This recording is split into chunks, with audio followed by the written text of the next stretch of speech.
I'm Charlie Bright of Gold Derby, and today I'm speaking with Anna Gasteyer, the star of the NBC sitcom American Auto. First thing I want to ask you, Anna, is have you ever had a boss, either in acting or otherwise, that was anything like Katherine Hastings? I definitely have had a lot of bosses.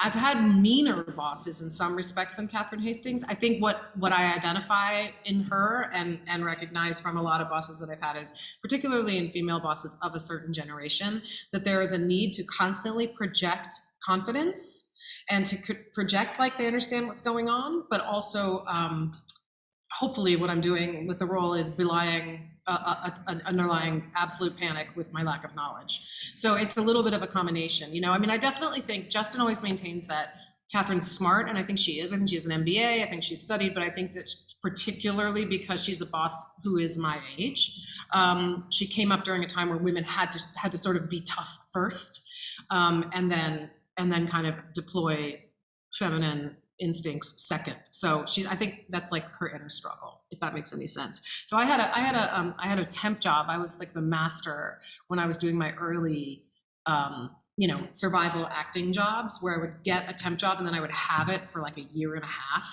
but I would hate it, and I would want to be worse, and the whole point would be to temp, but then it would turn into a semi-permanent thing because I was kind of competent enough for them to not go looking for another temp, if that makes any sense. But I wasn't great at it. But anyway, I had a boss that was so nice and so encouraging, and I think very competent, but was really overwhelmed.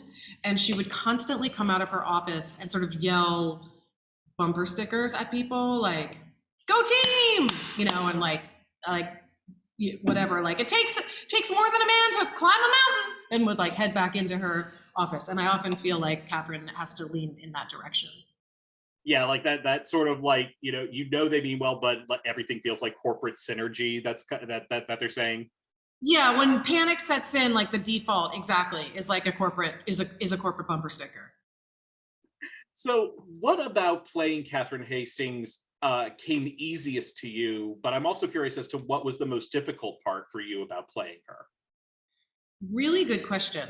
Oddly, the easiest part, I'm embarrassed to say, is a sense of trying to stay in control of a situation that is rapidly running out of control. Like that feels like most of what my life is anyway. So it feels very organic to be thrust in front of the press and have to appear poised in a panicky way. And just comedically, it's fun to play. It's fun to be in control in a situation that's a shit show. So all of those scenes, like the interview for the 60 Minutes style thing that we do in our finale, the introduction of the Pika, I think it's called.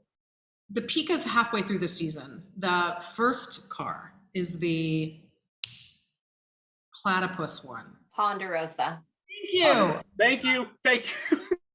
And we can edit that part out. And cut. We can edit the introduction of the Ponderosa, where she's in front of the press corps for the first time, and she doesn't even literally know Sadie's last name because she's been in such a complete, baptism by fire first day at the office, basically. All of those things feel really organic and fun to play and familiar comedically. The hardest part is I actually, as an ensemble player, have not ever been so responsible for driving the content of the script. And it's a very, very tightly written script. I mean, Justin is an economic writer and an excellent. He's excellent at driving plot very quickly with a lot of characters. So I feel responsible not only as the character, but also as an actor, to moving things forward all the time, because there's always a huge amount of information to convey. And again, as an executive, you're in charge, as the person who's playing the boss and actually driving the meeting in the scene, it becomes kind of one and the same. So that's actually the hardest. I mean, just drilling and knowing my content incredibly well to have to keep everybody moving forward, if that makes sense. Oh, that makes total sense. Something I was also curious about is, I know you're New York based, so this may actually come into play, but how familiar were you with driving when you did that scene? so funny. I mean, I do drive. I lived in LA for a while, but I grew up in Washington, D.C. I was public transportation reliant. I'm heavily public transportation reliant in New York. I would much rather not drive anywhere. And when I go to LA, I often, ever since the advent of, Lyft and Uber, I just call cars for the most part. So it was pretty easy for me to identify because I am a person who becomes very, like if I have another person in the car, it's very distracting to me. I often don't play the radio even when I'm in the car because I need to focus on the matter at hand, which is not killing somebody or myself.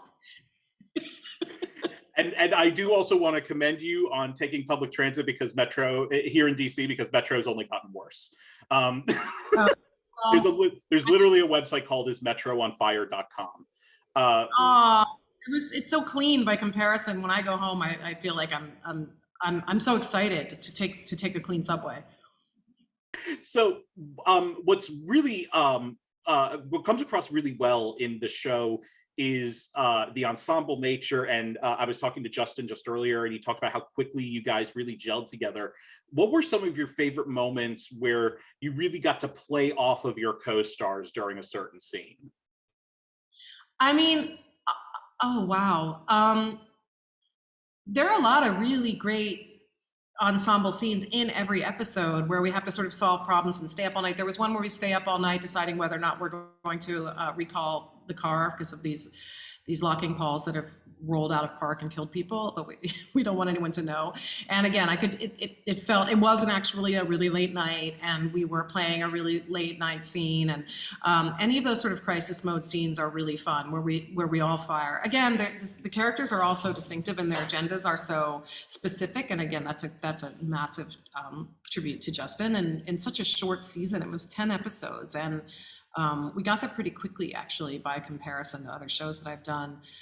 And everybody kind of represented their self-interest. People are very selfish in our little world. And so it's fun to watch everybody kind of quietly have to play their secret agenda in addition to their community agenda,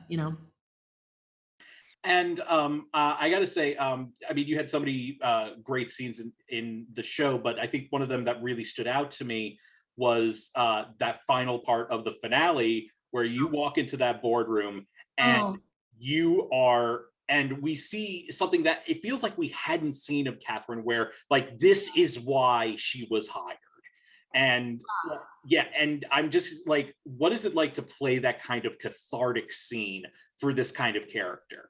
Well, again, it was almost dramatic, which is always slightly scary for me. But again, I think so important to the integrity of the character, because she is a buffoon. I mean, look, everybody has a boss who's a buffoon, but obviously this is in a highly corporate environment. This is an environment made up of very skilled and experienced people. Even if they're sort of ethically challenged in that world, we need to know that they aren't absolute idiots. On the other hand, my husband works in advertising. Like I have been exposed to plenty of corporate boobs in my day.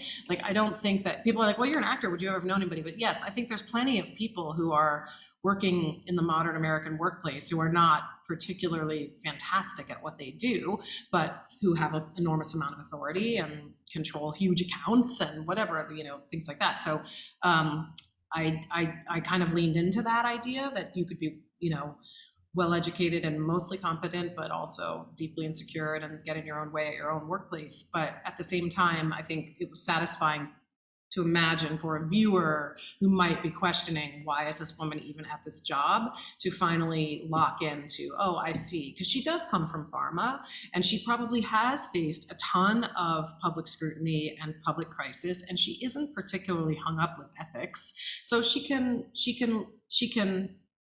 dial in as needed. And we all know those people that that all of a sudden are handling the crisis better than anyone, because they're not sitting around hemming and hawing. And that's what executives do really, really well.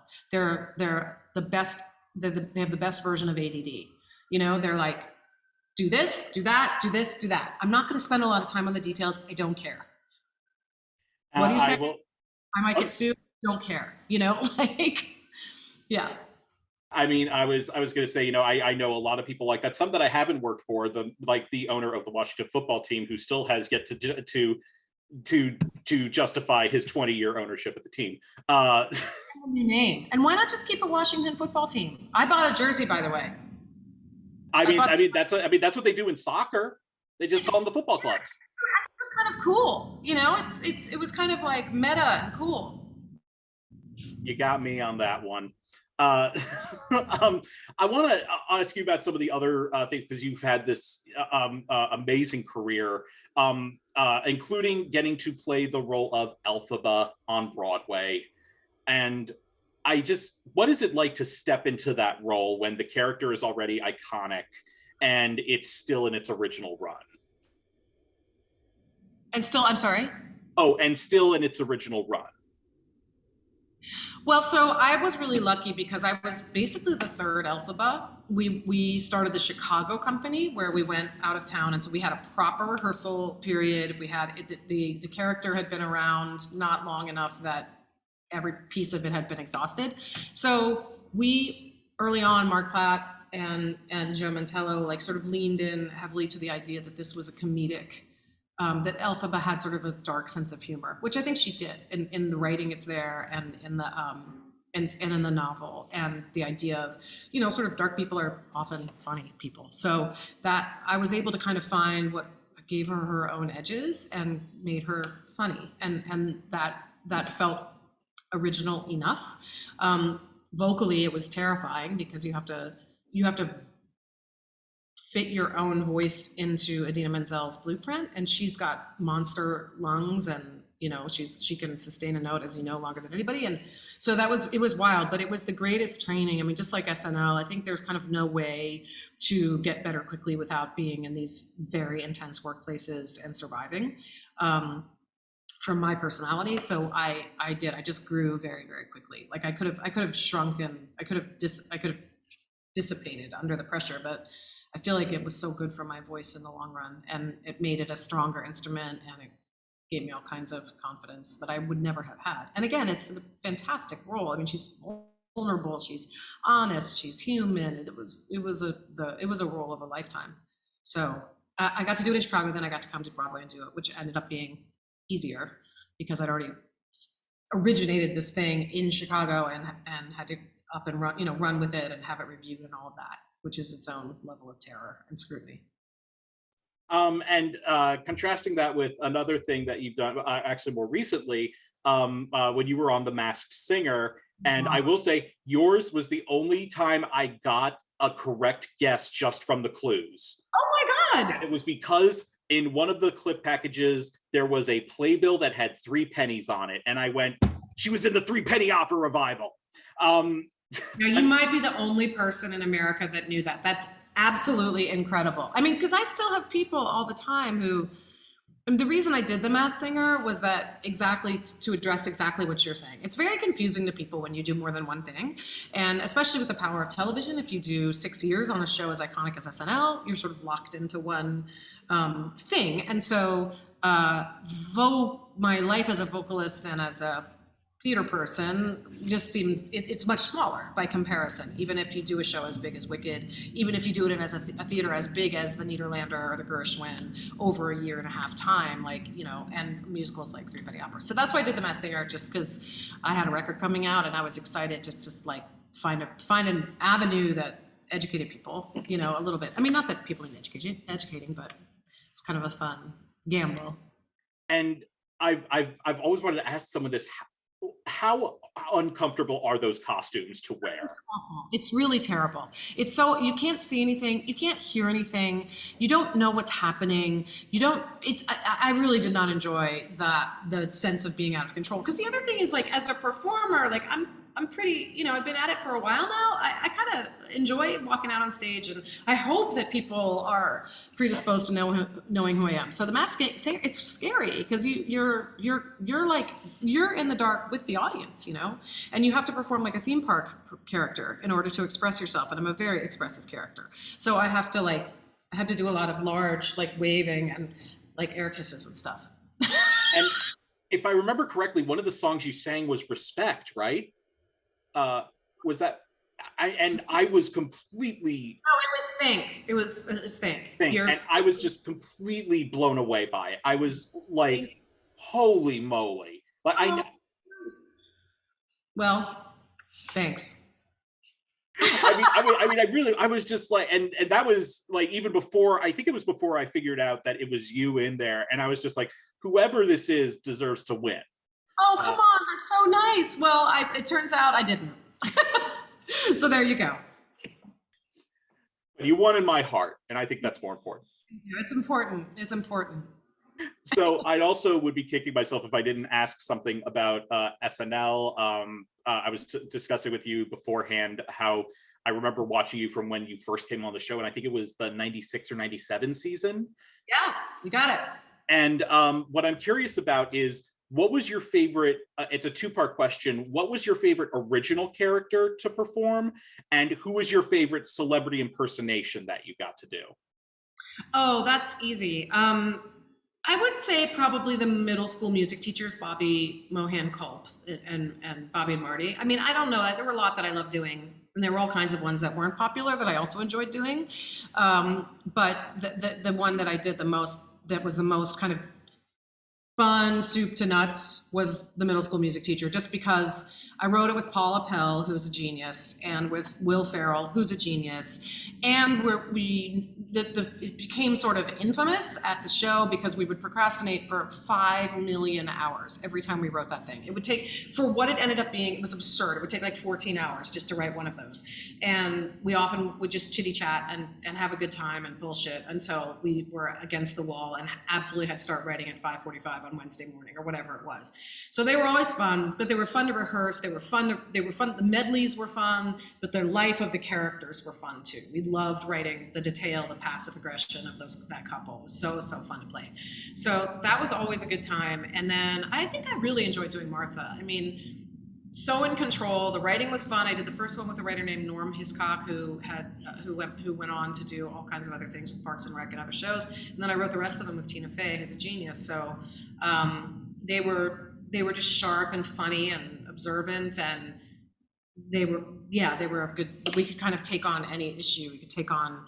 I think, and I remember we did one where we lauded and celebrated Easter, and then just could not have cared less about Passover. So it was just like the sort of juxtaposition of those like cultural phenomena that you could do with a character as kind of perfect, and again in the Katherine mode of like somebody trying to maintain dignity at all times is very funny to me, no matter what. I think that was and maybe it was Easter too, but I remember it was a Christmas special, and then like in the middle of it you go, and for all you Jewish people, there's Chanukah.